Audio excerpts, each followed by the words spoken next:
Hi, I'm Linda Kohanov, author of 5 books on what horses have to teach people about how to become better humans.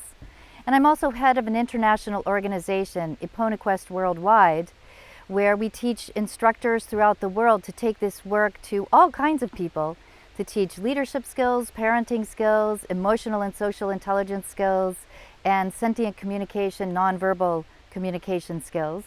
And as I travel throughout the world and meet all kinds of horses and work with all kinds of people, many horses excel at this work, but there are always a few who stand out as really talented. Just like certain humans are talented in different areas, there are horses that really take it to the next level and do extraordinary things.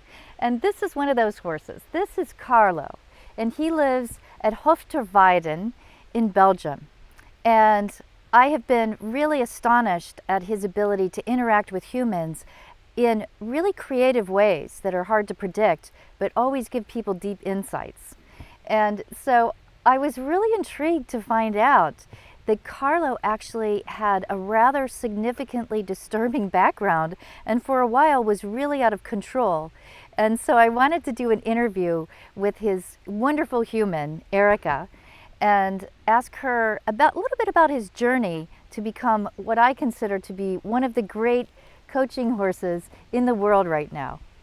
So I was really amazed to hear that Karlo actually was not always a cooperative horse, that he might have even been a little dangerous when you first got him. Yes. I met him when he was 5. I went to have a look, and I was quite shocked to find him in a very dark stable, standing attached between his half-brother and a cow. Okay. And in these days in Switzerland, because I used to live in Switzerland, and he's actually a Swiss breed, he's a Freiberger. It was not compulsory to have the horses not attached. The law changed in 2013, but I bought him in 2010 when he was 5. And it was even so bad that his nose was completely deformed. He had a dent here. Really? Because he was attached like that. And then he came out and he freaked when he saw the daylight. And that was my first meeting with Karlo. And then I could have him for a month's trial. Took him to where we used to live.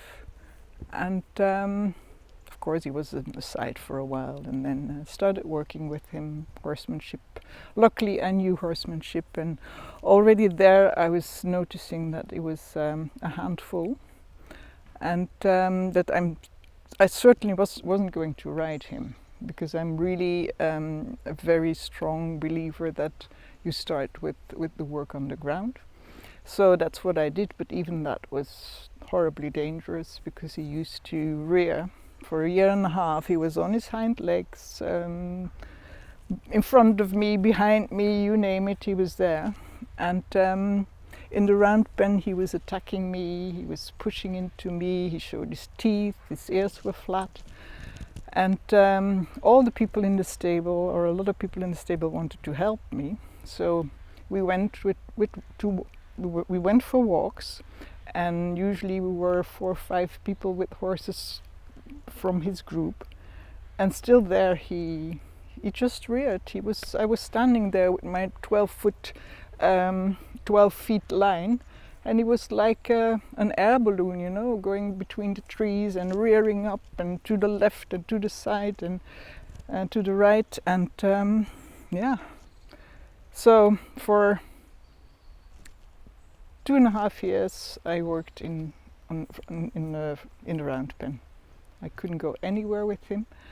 I did it in the beginning, and that was really dangerous. I then tried it on my own, but his head was there and his tail was there, so you always had the impression that he wanted to take a flight.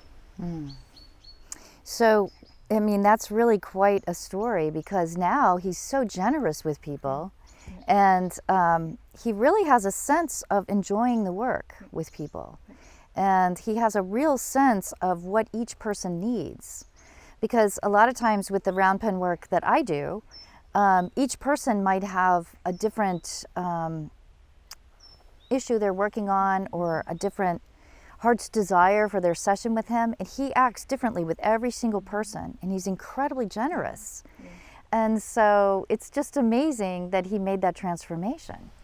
Yes, and it was through my support and understanding, and by looking at what his needs were, and by knowing his personality, that I could figure out what he needed, and I was listening to what he needed, and it was sometimes so dangerous that I thought I'm going to have a heart attack. But we created our bond, and it took the time it took, and then now I can read and write with this horse. You know, I don't have to attach him. He comes to me, and since I know the 5 roles, I also know that he's a very strong nurturer. He's also the horse that makes connection with other horses, with people. He is very clear when he doesn't know anyone. He's never seen a person. He would go to some body part, I would say, and then just touch the belly or touch the breast, and then I usually know during my coachings, there is some this person has an issue, or something happened to this person. Yeah, so you said one time that he walked up and touched a woman on her breast, and that was a breast where she had had breast cancer. Yes. And another time he touched a woman's belly, and what was going on? Well, it was only recently. This lady came here. I'd never seen her. She wants to come and have a session with me, and she was a little bit afraid. She stepped into the middle of the horses, and she was like very unsure because she had an accident with a horse when she was riding. And he was eating there in the shed, and he steps forward and he goes to this lady, and she goes like, oh, and said, I'm here for your safety, you know. And he makes that connection, and he goes straight to here, and I say to her, what's happening there? And she says, oh, I've had so many problems lately with my tummy. Yes, I've seen this with a few other horses. They can actually sense when there's some pain or some kind of medical issue, and they will walk directly up to that person, and Karlo is one of those. And who knows how they sense that. I've had some horses come up to a woman who's just newly pregnant and touch the belly. So it's really fascinating how they all, I'm sure, have this sense, but some of them have the capacity to connect with humans and to really draw that out. And he's certainly one of them. One of the things that I love about Karlo too is that he's actually very sensitive to energy. And one of the things that we teach people to do is how to shift their energy, and also how to connect with the horse through a distance, through what we call heart breathing. And Karlo is so amazing because when a person is just getting ready to enter the pen with Karlo, they'll be talking, preparing to go in and talking about the theme that they're going to explore, and then I'll have them turn around and look at Karlo, and Karlo could have his back to the person, and if they start engaging with a connection at a distance through this heart breathing that we teach, Karlo will turn and look at the person and walk over to the edge of the fence where that person is. And it's a joy for him to do that.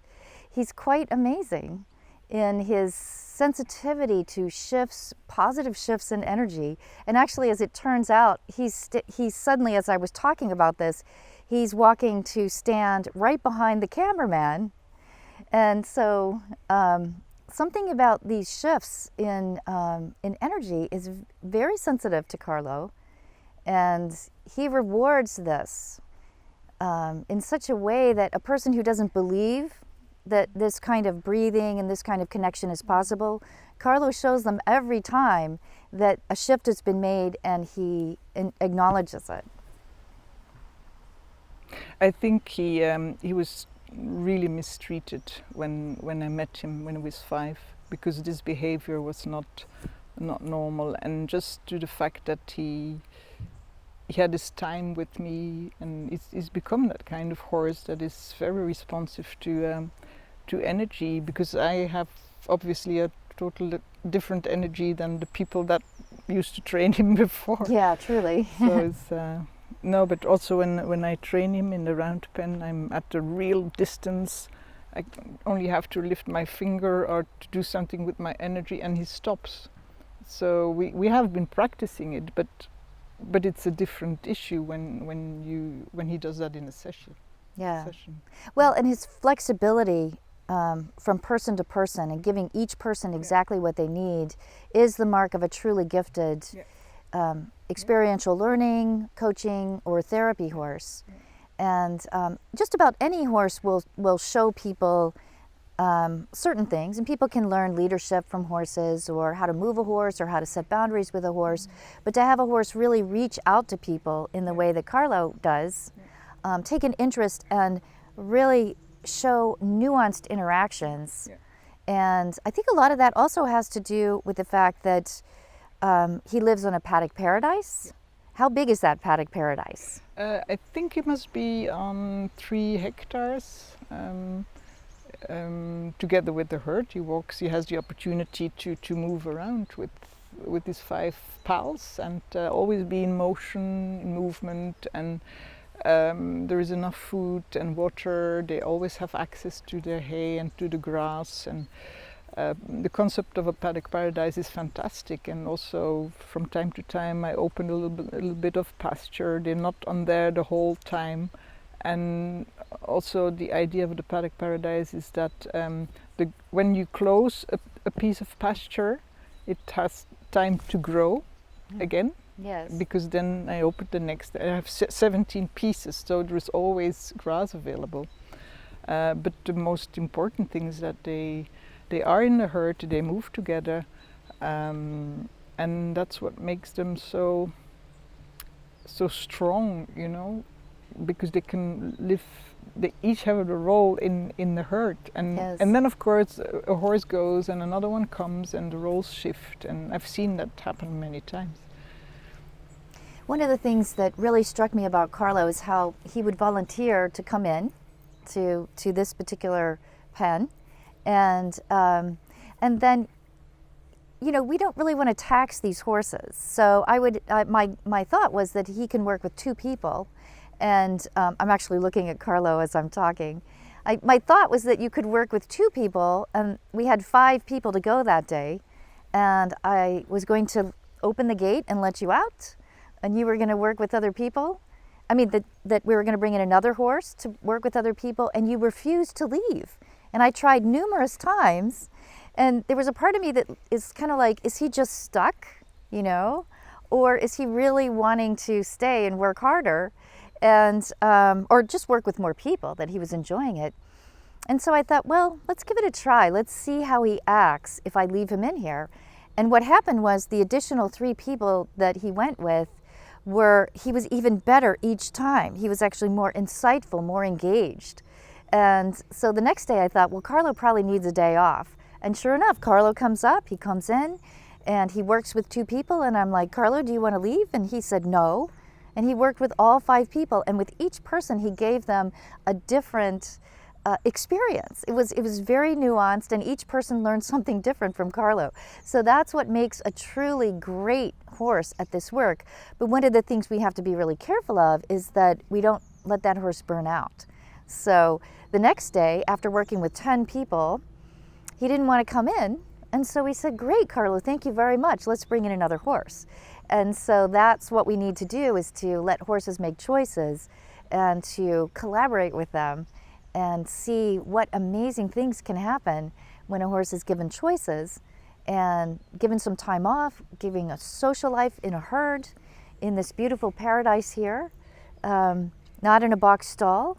But the difference between him living in this tiny stall and coming out and being this raging maniac for a while, and then having a social life with a herd, having choices, has allowed him to blossom into a truly great horse for this work. And he really is a collaborator and a wise horse. How old is he now? 15. He's 15. 15. Okay. But what you just said about him deciding to do this or not to do that, it really matches his character, because I can't make him do anything that he doesn't want to do, and I'm a little bit like that, so you're a little bit like that. I don't mind. I totally understand him. So, but sometimes I have to say thanks, but no thanks. We are going to do this, and well, it's really it's a very interesting character, and they all have their own characters. And he used to be much more extrovert. Sometimes now he's a bit, I would say that he goes a little bit more inside than he used to do. But he still can be extremely exuberant, and that's the way I met him. But it was the dangerous side of it that was dangerous. Not his character, because I love it when he's extroverted and he goes for it, and also during the coachings he's very refined. Whereas Charlie, that you also met, my beautiful gentle giant, who unfortunately broke a leg, and we had to let him go. I miss Charlie for sure. Yeah. He was clear. He would just pick people up and put them somewhere else and bite them wherever they needed to be bitten. Oh wow! yeah. Charlie never bit me, so I'm okay. No. But with the clients, they said that a lot of people told me that Charlie changed their lives, but he does it more subtly. For instance, you talk about leadership. If the person isn't really a leader, he's not going to move. Right. He's just going to stay put. And I'm sure that you've seen that during the course. Yes, but once we coach a person in how to engage their assertiveness and increase their energy while maintaining connection, because he demands that combination, that you're assertive, you're committed, you increase your energy, and you also are connected. There are lots of disconnected leaders out there, of humans also. And so with Karlo, if you get that combination, all of a sudden he's with you and he'll stay with you. It's magic.